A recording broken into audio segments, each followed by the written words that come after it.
Isang mabilisang quick tip lang mga boss. Oh, mabilisan na, quick tip pa. Oh, ganito ba problema ng gulong mo sa likod? Ayan, malakas ang lagapak. Pabalik lang natin kay Ben, yung panggilid, para mas marinig nyo na mas malakas yung lagapak.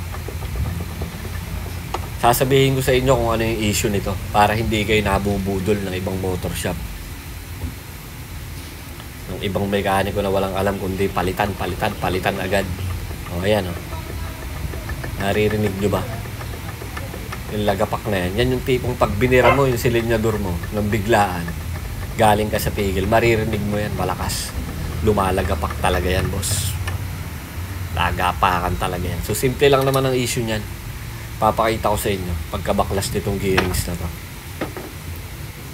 So ito po yung gearings mga boss na ibaba na ni Ben. Yan, nakikita nyo yung gap na yan in between sa dalawang gearings.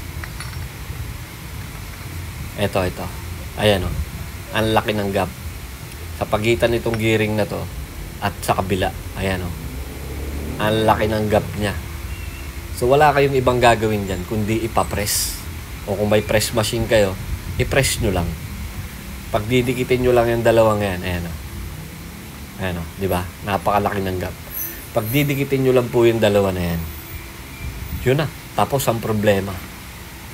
Sa ibang case, sasabihin nila dyan, bearing, ito, bearing ng gearings, papalitan. So gastos, magiging paulit-ulit lang. Pagkapalit, ganun pa rin naman yung issue, lalagapak pa rin. So sayang ang pera.